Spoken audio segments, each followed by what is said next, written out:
Maing adlaw dakbayan. Okay, Relationship Tuesday. Happy Mother's Day to all the mothers last Sunday. Kung ikaw nga gatanaw aduna na kay anak, a late Happy Mother's Day greeting for you. Kung ikaw nga gatanaw adunay mama, a late Happy Mother's Day greeting sa imuhang inahan. Kung ikaw nga gatanaw, kung babae ka, advanced Happy Mother's Day greeting to you, girl. Kung ikaw nga gatanaw, kung lalaki ka, ulit tawo, chick boy, pak boy, ignunta na lang kadaan.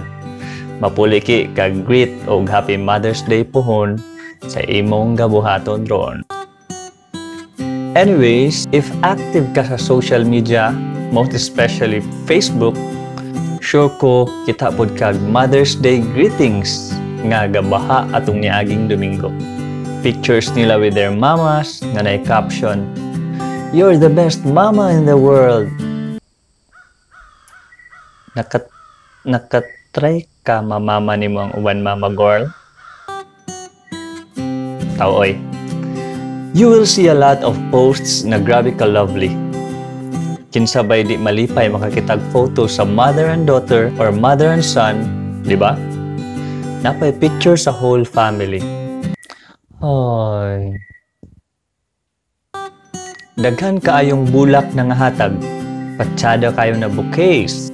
Naapay chocolates. Napay lamian kayo ng mga foodings. Ay. Pero did you know that adunay uban mama nga walay nadawatan atong Mother's Day? Dili tungod kay nakalimot sila, sama na lang sa ako ang mama, na ako perason nga nung kay balo siya na Mother's Day di ay. Anak ko. Ma, Happy Mother's Day. Mother's Day karon? Karon di ay? Oh ma.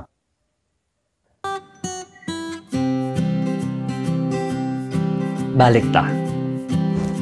Oo.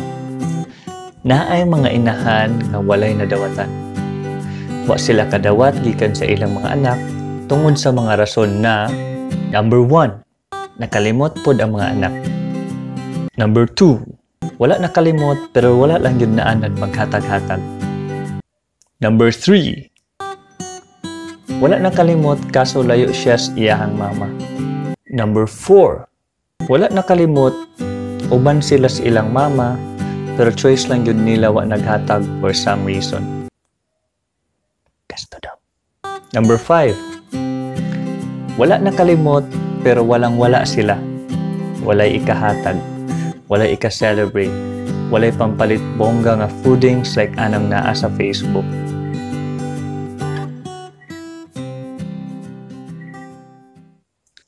Know what? Dili maguol kung ikaw na ang anak nga walay mahuna-unaan mahatag sa inyong pagka-lovely na mothers. Na ako i-share sa inyo ha. A truth about mothers. Did you know that even if they appreciate the cakes, the chocolates, the flowers, or the foods, they want this something na pwede nimo buhaton or mahatag bisag wa kay magastos bisan piso?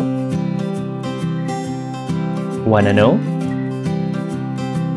The thing they want from us is obedience. Yes, you heard it right. They want obedience more than that flowers, chocolates, cakes, or foods.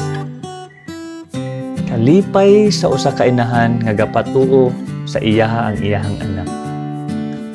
Kalipay sa usa ka inahan nga walay gasupak-supak sa iyaha nga anak. Kalipay sa usa ka inahan nga walay gubot sa balay. Kalipay sa usa ka inahan nga sa balay adunay pagtinabangay. Kanang walay sigirag, cellphone-ay, kaunay, tulugaay, tangaay, sigig, payahay. Dili mabayluan sa 5 ka bouquets, kun 5 ka layers nga cake, kun 5 ka serve sa lechon, ang obedience nga gihinam-hinam sa usa ka inahan. Kanang tawgon ka, duol dayon. Kanang ipahugas kag plato, way bagulbul. Kanang ipatulog kag sayo, tulog dayon. Kanang ingnan nga mag-study, study dayon. Kanang anak nga masinugdanon, dili at tinumanon. Dili maguol kung lisod mahimong obedient na bata. Ano man, kay naanay advantages. Kung maglaag ka dayon nagbinuotan ka, dakog tsansa na masugtan ka.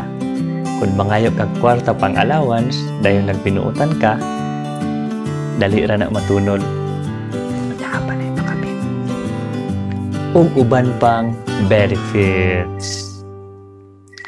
Busa, kung ikaw walay na ihatag, kung gahunaw na ka nga wala kay mahatag na makapahalipay sa imong mama, karon kabalo na ka.